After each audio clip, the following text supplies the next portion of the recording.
dirahmati Allah Subhanahu wa taala, intinya semua orang bisa jadi wali. Ya. Namun wali bertingkat-tingkat. Semua orang barang siapa yang beriman dan bertakwa itulah wali-wali Allah Subhanahu wa taala. Sejauh mana dia keimanannya semakin tinggi, sejauh mana ketakwaannya semakin tinggi, maka semakin tinggi kewalian dia di sisi Allah Subhanahu wa taala, dan semakin jauh maka semakin jauh pula kewalian dia di sisi Allah Subhanahu wa taala. Pada kesempatan yang bahagia ini untuk mempermudah pemahaman tentang wali, maka saya mendatangkan contoh wali yang disepakati oleh kita semua. Wali yang sangat sakti dialah Umar bin Khattab radhiyallahu taala anhu. Gampang. Dia wali atau bukan? Wali. Dia sakti atau tidak Umar bin Khattab? Sakti atau tidak? Nanti kita sebutkan Umar bin Khattab sakti.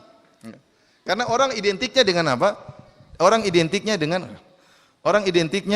dengan kesaktian. Kita ingin sebenarnya semuanya wali. Abu Bakar, Umar, Utsman, Ali semuanya wali. Namun karena pandangan masyarakat namanya yang wali harus sakti, maka mau tidak mau kita datangkan contoh Umar bin Khattab sebagai wali yang sakti.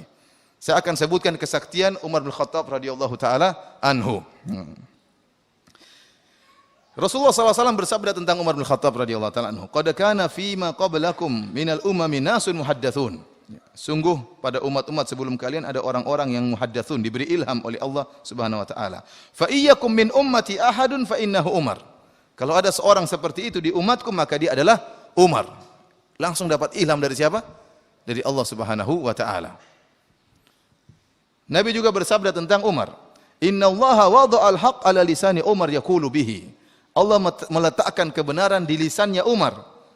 Kebenaran berada di lisannya Umar dan Umar mengucapkan kebenaran tersebut. Yang lebih canggih daripada ini, Nabi mengatakan, "Lau kana nabiyyun ba'di lakana Umar." Kalau ada nabi setelahku, maka dia adalah Umar.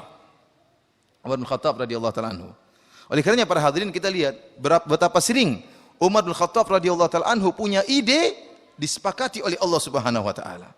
Ada berapa kali Umar punya ide disepakati oleh Allah Subhanahu wa taala, seperti masalah hijab terhadap istri-istri Nabi. Maka turunlah firman Allah menyetujui ide Umar bin Khattab radhiyallahu taala anhu. Bahkan terkadang Nabi keliru, Umar yang benar. Seperti tatkala kisah perang Badar, ya. Umar waktu ditanya oleh Nabi SAW bagaimana tentang tawanan-tawanan perang Badar, Umar punya ide. Begini saja, kata Umar, orang yang paling dekat datang bunuh, sembelih. Jadi misalnya dia mengatakan yang sepupu, jadi kalau ada sepupunya ditawan di perang Badar, maka sepupunya dari kaum muslimin bunuh langsung sepupunya yang dari orang kafir. Jadi biar menunjukkan bahwasanya Islam telah memisahkan antara karib kerabat. Jadi Islam bisa memisahkan antara kakak dan adiknya, antara ayah dan anaknya. Maka Umar punya ide yang sangat sangar, kata Umar, jangan bunuh sembarang orang, yang bunuh kerabatnya, biar tahu bahwasanya Islam adalah pembeda. Namun Nabi SAW tidak setuju dengan ide Umar ini. Nabi ingin agar ada tawanan-tawanan tersebut ditebus oleh orang-orang kafir, maka akhirnya dijalankan oleh, dan ide ini disetujui oleh Abu Bakar radhiyallahu taala anhu. Maka akhirnya tawanan-tawanan perang Badar tersebut tidak jadi dibunuh, tetapi barang siapa yang ingin menebus maka silakan. Maka datanglah orang-orang kafir, orang-orang musyrikin Arab dari Mekah, kemudian mereka menebus tawanan-tawanan tersebut dengan uang. Ternyata setelah itu Allah menegur Nabi sallallahu alaihi wasallam, ya. Dalam surat Al-Anfal, saya lupa ayatnya, ya. Intinya kemudian Abu Bakar dan Nabi menangis.